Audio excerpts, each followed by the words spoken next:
हिंदी व्याकरण में आज हम वाक्य के प्रकार यानी सरल वाक्य, संयुक्त वाक्य और मिश्र वाक्य की जानकारी लेंगे।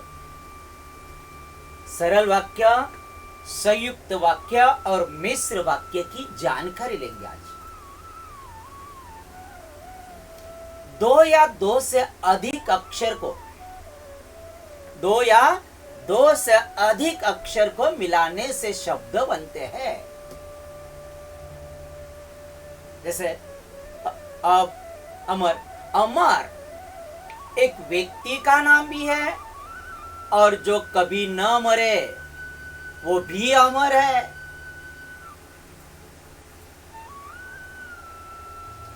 जब हम किसी शब्दों को अलग अलग किसी दूसरे शब्दों से जोड़ते हैं, जब हम किसी शब्दों को अलग अलग किसी दूसरे शब्दों से जोड़ते हैं तो वह एक वाक्य का रूप धारण कर लेता है। जैसे हम अमर शब्दों को ही देख लें। अमर किताब पढ़ता है, किताब अमर है पढ़ता, ये वाक्य निरर्थक हो गया। अमर किताब पढ़ता है सार्थक वाक्य हो गया। अर्थात क्या है? वह पद समूह जिसे श्रोता को वक्ता के अभिप्राय का बोध हो, श्रोता सुनने वाले, वक्ता बोलने वाले, वही सार्थक वाक्य कहलाता है। यानी जिसे श्रोता को वक्ता के अभिप्राय का बोध हो वह सार्थक वाक्य कहलाता है। जैसे कहते हैं ना, कहता है, श्रोता बोलता है, सुनता है, वक्ता बोलता है, अमर किताब पढ़ता है, यह वाक्य सार्थक हो गया। श्रोता को वक्ता के अभिप्राय का बोध हो गया। यानी शब्दों के सार्थक मेल को ही हम वाक्य कहते हैं। शब्दों के सार्थक मेल को ही हम वाक्य कहते हैं। महत्वपूर्ण बातें ध्यान में रखना है अपने लिए वाक्यों के अंदर। कर्ता और क्रिया, कर्ता और क्रिया किसी भी वाक्यों को बनाने से पहले, किसी भी वाक्य को बनाने से पहले कर्ता और क्रिया ये दो व्याकरणिक बातें हमें पता होनी चाहिए, तभी वह वाक्य सार्थक वाक्य होगा। बच्चा रोया, एग्जाम्पल, बच्चा रोया, कर्ता कौन है? बच्चा। क्रिया क्या है? रोने की, यानी रोया, ये क्रिया, उसे कहते हैं सार्थक वाक्य। प्रत्येक वाक्य के दो अंग होते हैं। प्रत्येक वाक्य के दो अंग होते हैं। एक है उद्देश्य, दूसरा है विधेय। उद्देश्य और विधेय ये वाक्य के दो अंग हैं। तो पहले हमें जानना है कि उद्देश्य किसे कहते हैं और विधेय किसे कहते हैं। जिसके बारे में बात की जाए, जिसके बारे में बात की जाए वो होता है उद्देश्य। उद्देश्य के बारे में क्या बात की, उद्देश्य के बारे में क्या बात की, वो होता है विधेय। रचना, वाक्य की रचना उद्देश्य और विधेय के योग से पूर्ण होती है। वाक्य की रचना उद्देश्य और विधेय के योग से पूर्ण होती है। अब देखना है हमें वाक्य, रावण ने सीता को चुरा लिया। इस वाक्य में जिसके बारे में बात की जाए, यानी कौन है वो? उद्देश्य कौन है? रावण। इसलिए रावण ये शब्द हो गया उद्देश्य। तो उद्देश्य के बारे में क्या बात की? सीता को चुराने की। तो ये सीता को विधेय हो गया।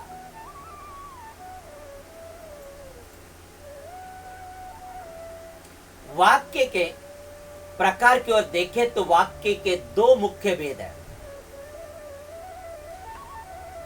रचना के आधार पर, अर्थ के आधार पर।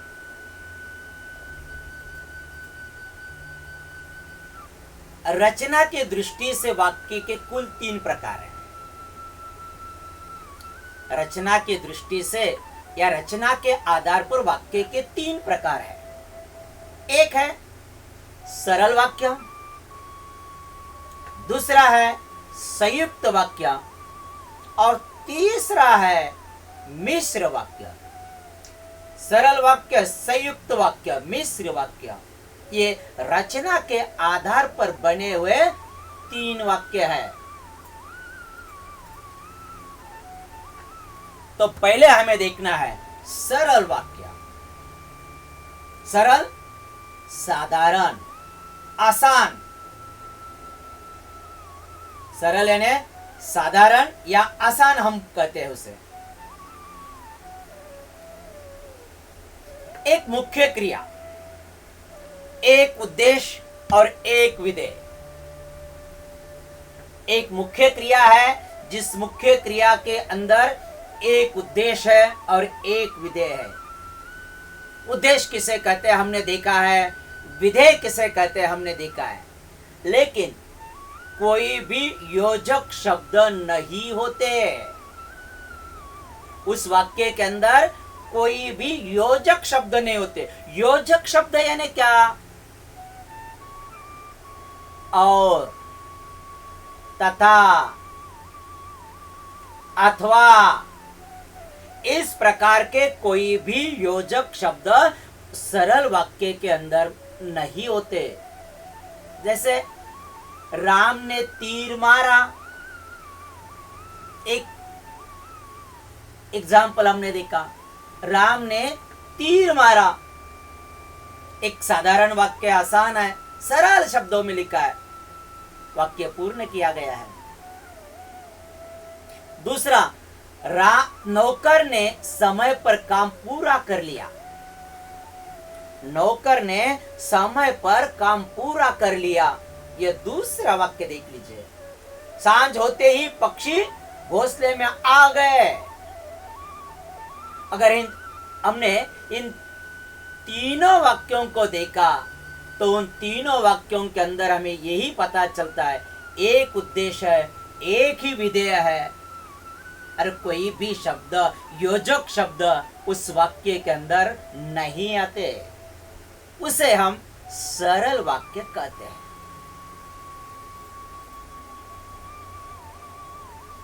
दूसरा हमें देखना है संयुक्त वाक्य। दूसरा वाक्य का प्रकार देखना है हमें संयुक्त वाक्य। यौगिक या संस्कृत वाक्य ऐसे कहते हैं। योजक शब्द इस वाक्य के अंदर होते हैं। कैसे? और, एवं, तथा, या, अथवा, इसलिए, फिर भी, तो, नहीं, तो, किंतु, परंतु, लेकिन, पर आदि शब्दों का प्रयोग होता है। इन वाक्यों में इनमें से किसी भी शब्द का प्रयोग उसी वाक्य के अंदर होता है। मैंने उसे बुलाया परंतु वह नहीं आया। परंतु वह सुबह गया और शाम को लौट आया। संयुक्त वाक्य के अंदर में दो ऐसे छोटे वाक्य होते हैं जिन्हें योजक शब्द ने जोड़ने का काम किया है, जिन्हें इन योजक शब्द ने जोड़ने का काम किया है, वही जो है दो छोटे से वाक्यों को जोड़ने का काम किया जाता है। जैसे मैंने उसे बुलाया, वह नहीं आया, ये दो छोटे से वाक्य है, जिन छोटे से दो वाक्यों को परंतु इस शब्द ने जोड़ने का काम किया है। वह सुबह गया, शाम को लौट आया, और इस शब्द ने जोड़ने का काम किया। इसीलिए इन वाक्यों को हम संयुक्त वाक्य कहते हैं, और संयुक्त वाक्य के अंदर में इसी प्रकार के योजक शब्द आ जाते हैं। तीसरा है मिश्र वाक्य, मिश्रण वाक्य, मिश्रित होना, यानी एक मुख्य वाक्य होता है और दूसरे उसे जैसे कि जोड़कर कई गौण वाक्य आ जाते हैं। कि, ताकि, क्योंकि, जैसा कि, जो, जितना, उतना, जैसा वैसा, जब तब, जहां वहां, जिधर उधर, यद्यपि, तथापि, भले ही, जब ही, अगर, यदि, तो इस प्रकार के शब्दों से जोड़ दिए जाते हैं। अध्यापक ने कहा कि कल छुट्टी है। अध्यापक ने कहा कि कल छुट्टी है। मुख्य वाक्य क्या है? अध्यापक ने कहने का काम किया है, कल छुट्टी है। यद्यपि वह दुबला पतला है। मुख्य वाक्य क्या है? यद्यपि वह दुबला पतला है, तथापि वह ताकतवर है। तथापि इस शब्द ने आगे के मिश्रित शब्द को जोड़ने का काम किया है, इसलिए ये एक वाक्य तैयार किया गया है, जो वाक्य है मिश्र वाक्य।